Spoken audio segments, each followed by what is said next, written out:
Warangal press మిత్రులకు నమస్కారం.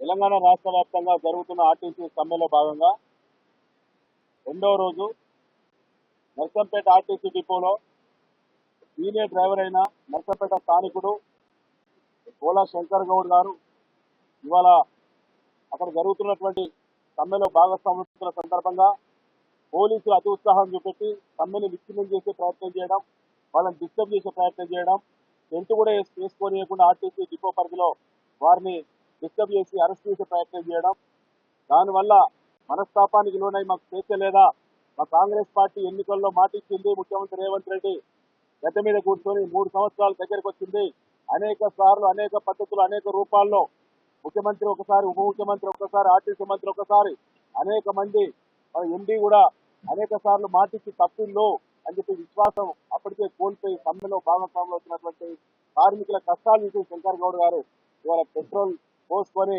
ఇలా ఆత్మ బలిదానానికి ప్రయత్నం చేశారు. చాలా బాధాకరం. ఇలాంటి సంఘటనలు ఎవరు దయచేసి చేయకూడదు. ఇది మనకు మంచిది కాదు. పోరాటం చేసేటువంటి మనస్తత్వం గల, స్వభావం గల, రక్తంతో పుట్టినటువంటి తెలంగాణ బిడ్డలం, ఓరుగాలి బిడ్డలం. దయచేసి కార్మికులారా, ఇలాంటి ఆత్మ బలిదానాలకు సమస్య పరిష్కారం కాదు, పోరాటమే పరిష్కారం. పోరాటానికి టీఆర్ఎస్ పార్టీ మద్దతుని చెప్పి వాళ్ళ రాష్ట్ర వ్యాప్తంగా అన్ని డిపోలు ఇవాళ మద్దతు తెలియజేసింది. కాస్త అయితే 5 నిమిషాలు 10 నిమిషాలు అయితే వారి సమ్మె దగ్గరికి నేను వెళ్ళేటువంటి సందర్భంగా పోలీసులు ఆ సమ్మెను విచ్ఛిన్నం చేయాలి, అక్కడ మీరు లేకుండా చేయాలని చెప్పి అరెస్టుకు ప్రయత్నం చేసిండు. దానివల్లనే శంకర్ గౌడ్ వాళ్ళ ఆదేశానికి లోనై ఆత్మ బలిదానానికి ప్రయత్నం చేసిండు.